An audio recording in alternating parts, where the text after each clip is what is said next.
नमस्कार दोस्तों, जय श्री कृष्णा, राधे राधे।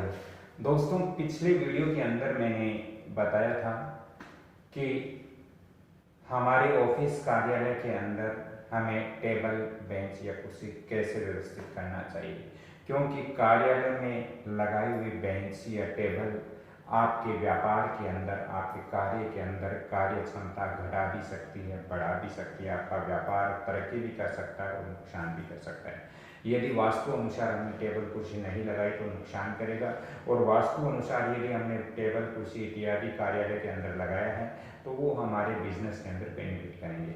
आज का जो हमारा टॉपिक्स रहेगा, पहला टॉपिक्स ये है मित्रों कि ग्रह गोचर कैसे देखें। ग्रह गोचर एवं दशा, यानी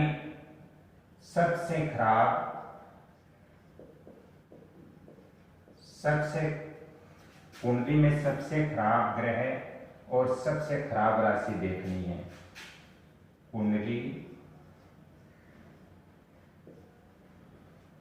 कुंडली के अंदर सबसे खराब ग्रह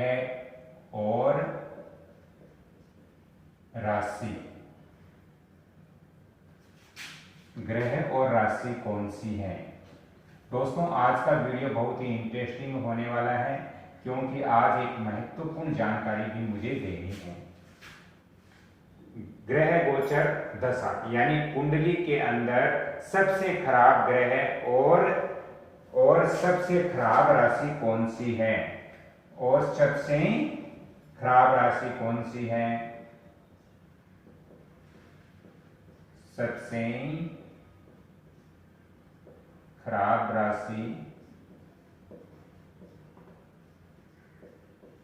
कौन सी है। पहला पॉइंट तो हमारा ये रहेगा आज का।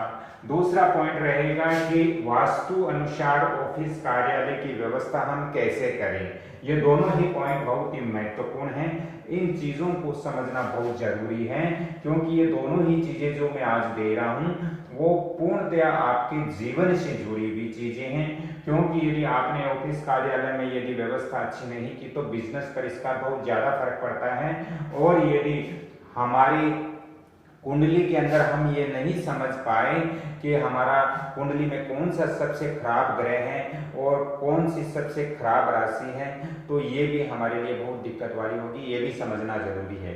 तो चलिए, मैं आपका समय ज्यादा नहीं लेते हुए दोस्तों, जब हम ग्रह गोचर देखते हैं या कुंडली के अंदर सबसे खराब ग्रह या सबसे खराब राशि देखते हैं तो वो कैसे देखते हैं, मैं आपको यहाँ पर बता देता हूँ। दोस्तों, पहले मैं जो बेसिक चीजें हैं वो आपको यहाँ पे बताता हूं, क्योंकि हर कुंडली के अंदर मैं आपको बताता हूं कि दोस्तों, जैसे ये जो ग्रह बैठे हुए हैं कुंडली के अंदर, दोस्तों ये मैंने छोटे अंक लिखे हैं 1 2 3 4, ये जो है ये राशियां हैं। और ये जो मैंने यहाँ सूर्य, गुरु ये सब लिखे हैं, ये इन भावों के अंदर ये ग्रह बैठे हुए हैं। और इन राशियों का भी स्वामी ग्रह होता है। मैं हर वीडियो के अंदर बताता हूं कि राशियों का भी स्वामी ग्रह होता है। तो राशियों का स्वामी ग्रह कौन से होते हैं, तो वो मोस्टली आपको याद करना पड़ेगा। मैं यहाँ पे लिख रहा हूं, आप यदि ये चीज याद कर लोगे तो पूरी ज्योतिष गणना आप आसानी से निकाल सकते हो, बिना गुणा भाग किए हुए, बिना जोड़ बाकी, कोई भी गणितीय सूत्र नहीं लगाते हुए मैं आपको यहाँ बहुत ही सरल तरीके से समझाता हूं। तो दोस्तों, नंबर 1, मंगल की राशि कौन सी है। मंगल जो है वो किस राशि का स्वामी है, तो मंगल हमारे 1 और 8 नंबर की राशि, यानी मेष और वृश्चिक राशि के स्वामी मंगल हैं। मंगल की पहली और 8वीं राशि होती है। इसी तरह दोस्तों, शुक्र की भी शुक्र की भी आपके दूसरी और यहाँ 7वीं राशि होती है। दूसरी और 7वीं राशि शुक्र की होती है। दूसरी और 7वीं राशि का स्वामी शुक्र ही होता है हमेशा ही। इसी तरह बुध की राशियां कौन सी है? बुध किन किन राशियों का स्वामी है? बुध दोस्तों तीसरी और छठी राशि का स्वामी बुध है और बुध हमेशा ही रहता है। इसी तरह दोस्तों चंद्रमा, चंद्रमा किस राशि का स्वामी है? चंद्रमा चौथी राशि का स्वामी है। चंद्रमा चौथी राशि का स्वामी हर समय यही रहते हैं। इन राशियों के स्वामी यही रहते हैं जो मैं मोस्टली अपने वीडियो के अंदर बताता हूं, आज पुण्य बताता हूं। तो चंद्रमा का स्वामी यानी चौथी राशि का स्वामी भी चंद्रमा ही होता है। इस तरह से दोस्तों सूर्य किस राशि का स्वामी होता है? सूर्य दोस्तों 5 नंबर की राशि यानी सिंह राशि का स्वामी सूर्य होता है। इसी तरह गुरु किस राशि का स्वामी होता है? तो गुरु 9वीं राशि और 12वीं राशि का स्वामी गुरु ही होता है। हर समय 9वीं और 12वीं जो राशि है उसका स्वामी गुरु ही होता है। शनि महाराज यानी शनि ग्रह किन किन राशियों का स्वामी होता है? शनि है वो 10वीं और 11वीं राशि का स्वामी परमानेंट होता है। यानी ये जो राशियां मैंने दी है इन राशियों के स्वामी ये परमानेंट होते हैं। ये राशि स्वामी कभी बदलते नहीं हैं, ये फिक्स होते हैं। अब बात करते हैं अपनी कुंडली के अंदर कौन सा ग्रह खराब होता है और कौन सा ग्रह आपके लिए अच्छा होगा, कौन सी राशि आपके लिए खराब होगी। तो यहाँ पर ये मैंने दिया है लगन कुंडली, यहाँ पर दिया है चंद्र कुंडली। तो ये दोनों ही कुंडलियां हमें देखनी पड़ेगी, तभी हमें मालूम होगा कि हमारी कुंडली के अंदर कौन सा ग्रह अच्छा नहीं है हमारे लिए और कौन सी राशि हमारे लिए अच्छी नहीं है। तो दोस्तों चलिए चलते हैं, आगे बढ़ते हैं। तो यहाँ पर पहले मैं बता देता हूं, ये मैंने बेसिक जानकारी दे दी। अब मैं यहाँ एक और बेसिक जानकारी देने जा रहा हूं, क्योंकि हर कुंडली के अंदर मैं आपको बताता हूं कि हमारी कुंडली के अंदर 6ठा, 8वां और 12वां भाव जो है वो अनिष्टकारी होता है। एक बार बेसिक जानकारी दे दूं, ये हमारा पहला भाव, दूसरा, तीसरा, चौथा, 5वां, 6ठा, 7वां, 8वां, 9वां, 10वां, 11वां, 12वां ये भाव फिक्स रहते हैं, भाव चेंज नहीं होते हैं। राशियां भाव के अंदर चेंज हो सकती हैं, ग्रह जो बैठे हैं वो भाव के अंदर चेंज हो सकते हैं, बदल सकते हैं, लेकिन भाव कभी भी चेंज नहीं होते हैं, फिक्स होते हैं यहां से। तो अब मैंने जैसे हर वीडियो के अंदर बताया कि 6ठी, 8वीं और 12वीं जो राशि है वो अनिष्टकारी होती है, यानी 6ठी, 8वीं और 12वां जो भाव है वो अनिष्टकारी होता है, अशुभ होता है।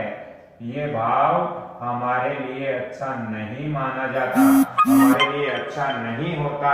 तो दोस्तों पहले हम देखेंगे कि लगन कुंडली के अंदर यहां पर बता देता हूं मैं आपको पूर्णतया। दोस्तों पहले हम देखेंगे ग्रह हमारे लिए कौन सा खराब है। ग्रह कौन सा खराब है? ग्रह कौन सा खराब है? तो ग्रह लेते हैं तो पहले हम लेंगे लगन कुंडली। लगन कुंडली के अंदर देखेंगे हम कि 6ठे, 8वें और 12वें भाव में कौन कौन से ग्रह बैठे हुए हैं। तो 6ठे भाव में पहले लेंगे लगन। लगन के 6ठे घर में कौन बैठा है? लगन के 6ठे घर में शनि बैठा है। लगन के अष्टम जो भाव है, अष्टम घर के अंदर कौन बैठा है? अष्टम घर के अंदर राहु बैठा हुआ है। अष्टम घर के अंदर राहु बैठा हुआ है। इसी तरह लगन कुंडली में द्वादश भाव में कौन बैठा है? द्वादश भाव में शुक्र बैठा है। द्वादश भाव में शुक्र बैठा है। तो ये हमने लिया कि 6ठे और 8वें और 12वें भाव में कौन कौन से ग्रह बैठे हैं। अब हम देखेंगे कि छठे, आठवें और 12वें भाव में जो राशियां हैं उनका ग्रह स्वामी कौन कौन से हैं, उनका ग्रह कौन कौन सा है। तो यहां पर देखिए छठे भाव में कौन सी राशि है, 9वीं राशि है, और 9वीं राशि का स्वामी कौन है, 9वीं राशि का स्वामी गुरु है। तो यहां पर लेंगे हम 9वें राशि का स्वामी कौन सा है, गुरु है छठे भाव में। तो यहां हम लेंगे गुरु, गुरु हमने ले लिया। उसके पश्चात हम देखेंगे कि अष्टम भाव किस राशि है, अष्टम भाव में 11वीं राशि है, और 11वीं राशि का स्वामी कौन सा है, 11वीं राशि का स्वामी शनि है। तो यहां पर हम लेंगे शनि, शनि लिख दिया हमने। अब हम देखेंगे द्वादश भाव यानी 12वें भाव के अंदर कौन सी राशि है, 12वें भाव के अंदर 3 नंबर राशि है, और 3 नंबर राशि का स्वामी कौन है, बुध है। तो 3 नंबर राशि का स्वामी हो गया बुध। ये हमने अपनी लगन कुंडली से निकाला है कि छठे, 8वें और 12वें भाव में कौन कौन से ग्रह बैठे हैं, और छठे, 8वें, 12वें भाव में जो राशि है उसके स्वामी कौन है वो भी हमने यहाँ पर लिख लिया। अब हम ऐसे ही इसके अंदर देखेंगे दोस्तों कि रिपीट ग्रह कौन सा आया हुआ है, यानी दो बार कौन सा ग्रह आया हुआ है। तो 2 बार यहाँ पर, जैसे यहाँ पर 2 बार शनि आया हुआ है, शनि यहाँ भी आया है और शनि यहाँ भी आया है। बाकी जो ग्रह है वो एक एक आया है, राहु इसमें एक बार आया, इसमें नहीं आया, शुक्र इसमें एक बार आया, इसमें नहीं आया, गुरु इसके अंदर एक बार आया, इसमें नहीं आया। रिपीट जो दोबारा जो ग्रह आया है वो आया है शनि ग्रह। तो नंबर 1 शनि ग्रह हमारे लिए खराब है, नंबर 1। अब ऐसे ही हम निकालेंगे चंद्र कुंडली से। तो चंद्र कुंडली हम देखेंगे तो चंद्र कुंडली का भी हमें छठा, 8वां और 12वां भाव देखना है कि चंद्र कुंडली में कौन कौन से ग्रह बैठे हैं। तो यहाँ लिखेंगे चंद्र कुंडली, चंद्र कुंडली, चंद्र कुंडली में कौन कौन से ग्रह बैठे हैं छठे भाव में। छठे भाव में पहले बैठा है केतु, हमने यहाँ केतु नोट कर लिया। उसके पश्चात अष्टम भाव में, अष्टम भाव में कोई भी ग्रह विराजमान नहीं है, कोई भी ग्रह नहीं बैठा है, तो इसको हम यहाँ एक बार छोड़ देते हैं। अब देखते हैं द्वादश घर के अंदर 12वें भाव के अंदर, तो 12वें भाव के अंदर यहाँ पर राहु बैठा हुआ है, 12वें भाव में राहु बैठा हुआ है। अब हम देखेंगे कि चंद्र कुंडली के अंदर कौन सी राशि है और किस राशि का स्वामी कौन सा है। तो यहाँ पर जैसे मैंने बताया 6, 8, 12 भाव बिल्कुल अशुभ होता है। तो पहले हम छठे भाव का देखेंगे। तो छठे भाव में कौन सी राशि है, 5वीं राशि, और 5वीं राशि का स्वामी कौन सा है, 5वीं राशि का स्वामी यहाँ पर सूर्य है। और 8वें भाव में कौन सी राशि है, 8वें भाव में 7 नंबर की राशि है, और 7 नंबर की राशि का स्वामी कौन है, शुक्र है। तो यहाँ पर सूर्य है, यहाँ पर शुक्र है, तो हमने यहाँ पर शुक्र लिख लिया। अब हम देखेंगे चंद्र कुंडली में द्वादश भाव कौन सी राशि है, 11वीं राशि है, और 11वीं राशि का स्वामी कौन है, 11वीं राशि का स्वामी कौन है, 11वीं राशि का स्वामी शनि है। सॉरी मित्रों, यहां पर हमने चंद्र कुंडली जब ली है, चंद्र कुंडली जब देखा है, तो चंद्र कुंडली में यहां पर पहले हमने छठा भाव लिया, छठे भाव में केतु बैठा हुआ है, यहाँ पर 7वां भाव बिल्कुल खाली है, 12वें भाव में राहु हमने लिया। इसी तरह जब हम इस कुंडली को ग्रह स्वामी देखेंगे तो यहाँ पर यह आपके 5वीं राशि है, और 5वीं राशि का स्वामी सूर्य होता है, तो यहाँ हमने सूर्य लिख दिया। 7वीं 7वीं राशि में यहाँ पर शुक्र है।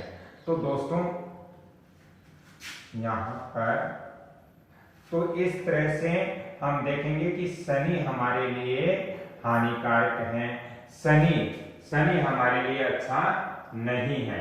दोस्तों इसके साथ ही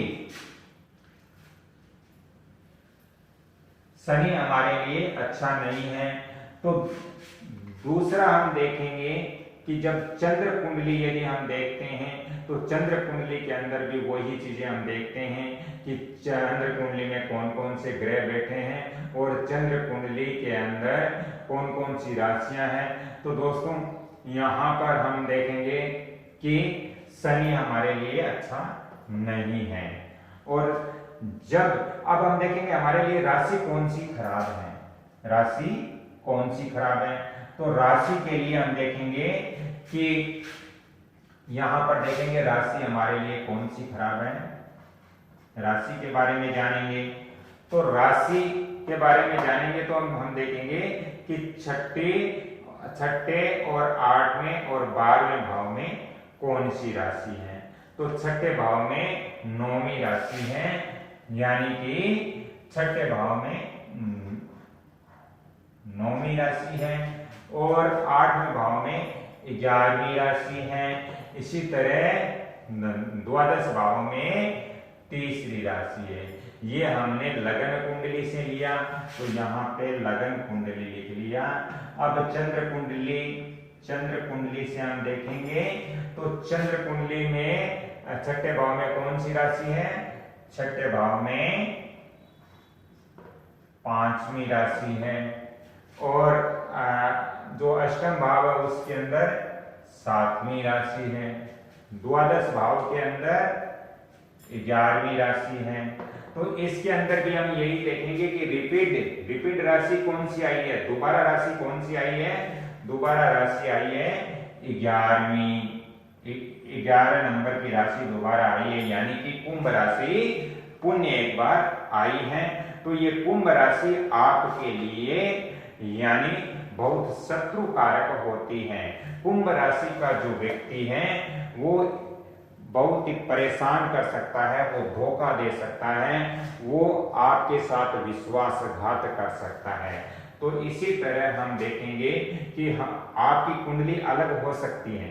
मैंने यहाँ उदाहरण के लिए आपको समझाया है, आपकी कुंडली अलग हो सकती है। इस तरह से आप समझ सकते हो कि हमारे कुंडली में कौन सा ग्रह सबसे खराब है और सबसे खराब राशि कौन सी है।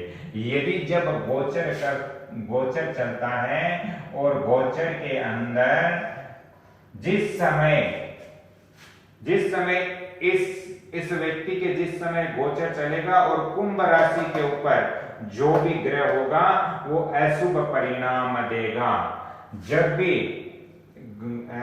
इस राशि में गोचर चलेगा और गोचर के अंदर कुंभ राशि के ऊपर जो भी ग्रह होगा या कुंभ राशि जिस भाव में बैठेगी तो वहां अच्छे परिणाम नहीं देंगे, क्योंकि कुंभ राशि इस व्यक्ति के लिए बहुत ही गलत है। और इसके अंदर यदि कुंभ राशि गोचर के अंदर कुंभ राशि में यदि शनि बैठेगा तो ये भी बहुत ही परेशान करने वाला होगा, ये भी बहुत ही दिक्कत करने वाला होगा। दोस्तों इस कुंडली में राहु भी कहीं न कहीं दिक्कत करता है। तो जब इस कुंडली में शनि और राहु जब कुंभ राशि पर गोचर करेगा तो ये मार्ग की स्थिति बन जाती है और इस समय उनके स्वास्थ्य, मानसिक तनाव और उनको शारीरिक संबंधी यातनाएं भी झेलनी पड़ सकती हैं। तो यथासंभव मैं ये जानता हूं कि शायद आपको ये चीज समझ में आई होगी। अब हम थोड़ी सी बात करते हैं वास्तु की। इसके अगले जो पार्ट्स हैं इसके बारे में आगे मैं जानकारी दूंगा कमल किशोर भौतिक चैनल पर, और आज मैंने ये वंदना भौतिक चैनल पर जानकारी दी है। अब थोड़ा सा हम चलते हैं वास्तु की ओर, क्योंकि वास्तु टॉपिक्स हमारे लिए बहुत ही महत्वपूर्ण है। तो दोस्तों ऑफिस कार्यालय जब हम बनाते हैं तो बिल्कुल हमारा आयताकार या वर्गाकार होना चाहिए। बहुत सारे विजिट के अंदर मैं ये देखता हूं कि जो ऑफिस और कार्यालय हैं वो बिल्कुल एल आकृति में बने होते हैं। वो बिल्कुल यहाँ पर जैसे इस आकृति में ऑफिस और कार्यालय बने होते हैं तो ये कार्यालय ऑफिस अशुभ होता है, क्योंकि यहाँ पर ये दिशाएं इस ऑफिस की कट रही हैं, इस कार्यालय की ये डायरेक्शन कट रहा है। तो ऐसी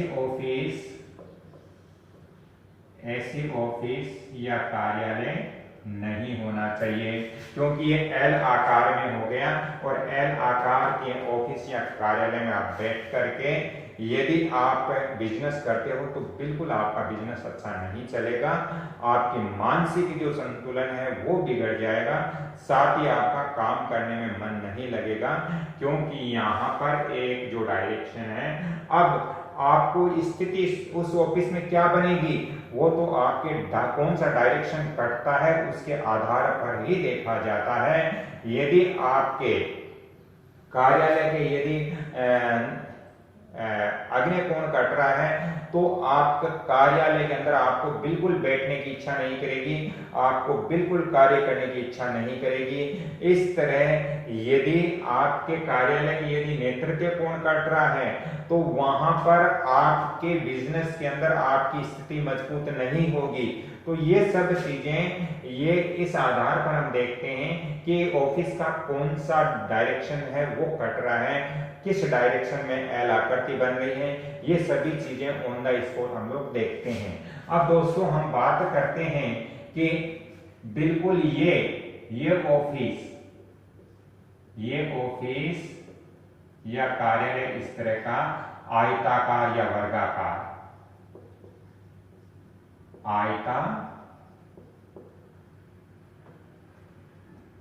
आयताकार या वर्गाकार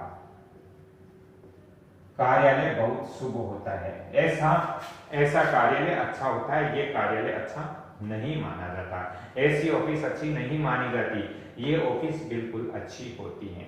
अब दोस्तों मैंने कल कुछ चीजें दी थी कि बेंच टेबल कुर्सी कैसे लगाना चाहिए। यदि आपकी ऑफिस है और ऑफिस के अंदर आपके कर्मचारी कार्य करते हैं तो उनके टेबल कुर्सी आपको कैसी लगानी चाहिए। जैसे कल मैंने बताया कि ऑफिस के ठीक सामने टेबल कुर्सी नहीं लगाना चाहिए। अब यदि वहां पर यदि 5-7 व्यक्ति आपके 5-7 कर्मचारी वहां कार्य कर रहे हैं तो फिर आपको टेबल कुर्सी कैसे लगानी चाहिए। तो फिर आपको टेबल कुर्सी बिल्कुल यहाँ इस डोर के बिल्कुल सामने नहीं लगाना चाहिए, आपको टेबल कुर्सी की व्यवस्था ऐसे करनी चाहिए, इस तरह से आपको टेबल और कुर्सी की व्यवस्था वहां पर करनी चाहिए।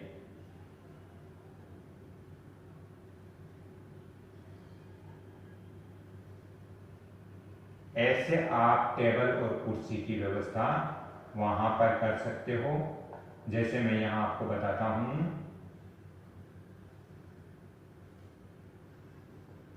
इस तरह से आप टेबल और कुर्सी की अपने ऑफिस के अंदर व्यवस्था कर सकते हो, लेकिन बिल्कुल ठीक सामने नहीं होनी चाहिए। बिल्कुल ठीक सामने यदि दरवाजे के बिल्कुल ठीक सामने यदि होगी तो वो अच्छा नहीं होगा। अगर होगा तो फिर जो कर्मचारी काम करते हैं, कार्य करते हैं, उनका मन बिल्कुल नहीं लगेगा और वो वहां आपको अच्छा कार्य करके नहीं दे पाएंगे। इसलिए डोर के बिल्कुल सामने नहीं होना चाहिए। दोस्तों यदि आपको बिल्कुल दरवाजे के सामने लगाना ही पड़े, ऐसी ऑफिस के अंदर कहीं व्यवस्था न हो कि सुटेबल न हो चीज, तो फिर आप कैसे लगाओगे। यदि आपकी ऑफिस है तो ऑफिस का मान लीजिए ये आपकी ऑफिस है और ये आपका मुख्य द्वार है, ये ऑफिस का द्वार है। यदि आपके पास और कहीं व्यवस्था न हो, ऑफिस आपका छोटा हो या ऑफिस में अन्य जरूरी सामान रखे हुए हो या कर्मचारियों की संख्या ज्यादा हो, तो आपको ठीक द्वार के सामने ही लगाना पड़ेगा। तो फिर आप कैसे लगाओगे। तो फिर आप उस बेंच या टेबल को इस तरह से लगाइए, इस स्थिति के अंदर, इस आयताकार स्थिति के अंदर आपको लगाना चाहिए। इनका मुख है वो द्वार के सामने नहीं होना चाहिए, बिल्कुल इस डायरेक्शन में आप यहाँ बेंच लगा सकते हो। दूसरी बेंच यहाँ पर आप लगा सकते हो, तीसरी बेंच आप यहाँ पर लगा सकते हो,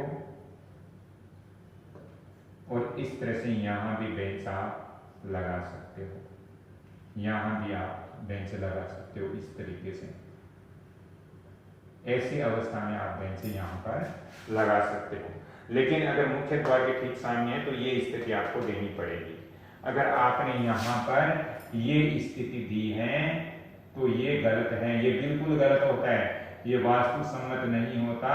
ऐसी जगह आपको धोखा ही मिलता है कर्मचारी, या आप स्वयं भी काम करते हो तो नहीं कर पाओगे। तो वास्तु की जो रहस्यमय जानकारियां हैं वो बहुत ही महत्वपूर्ण होती हैं। दोस्तों, यहाँ पर मैंने आज कुछ वास्तु की भी जानकारी दी और कुछ ज्योतिष की भी जानकारी दी। दोस्तों, अगर ये वीडियो आपको अच्छा लग रहा है, इस वीडियो से आपको कुछ जानकारियां प्राप्त हो रही है, इस कमल किशोर भोजक चैनल और वंदना भोजक चैनल से आपको बहुत अच्छी अच्छी जानकारियां मिल रही हैं, तो मैं इतनी मेहनत करता हूं तो आपका भी कुछ कर्तव्य बनता है। आपको इस चैनल और ये जो वीडियो है इसको आपको लाइक शेयर सब्सक्राइब जरूर करना है, क्योंकि आप जब शेयर करते हो आगे और भी जो लोग हैं उनको देखते हैं और उनको भी आगे ज्ञान प्राप्त होता है, वो भी अपने जीवन को अच्छा सा चला सकते हैं, अच्छा सा सुधार सकते हैं, घर बैठे अपनी कुंडली देख सकते हैं, अपना मकान बनाते हैं तो पूर्णतः वो वास्तु अनुसार बना सकें। इसलिए आप जन कल्याण के लिए ये वीडियो जो है उसको आप ज़्यादा से ज़्यादा शेयर करें, और इसके जो बेल आइकन घंटी के निशान पर भी आप क्लिक करते हो, इस वीडियो को या इस चैनल को सब्सक्राइब करते हो तो मेरा मनोबल बढ़ता है, तो मैं आपको ऐसी और आगे भी जानकारियां प्रदान करूंगा। यदि आपको ज़्यादा ही आवश्यकता हो तो आप मेरे को फ़ोन कॉल्स कर सकते हो, अपॉइंटमेंट ले सकते हो, और उसके पश्चात जो हमारी आगे की प्रक्रिया होती है उसके बारे में मैं आपको बताऊंगा। तो दोस्तों, ज़्यादा ही आवश्यकता हो तो आप इन नंबरों पर फ़ोन करें 7901718402। तो अगली कड़ी में फिर मैं आपसे मिलता हूं, तब तक के लिए आपसे क्षमा चाहता हूं। राधे राधे, जय श्री कृष्ण, धन्यवाद।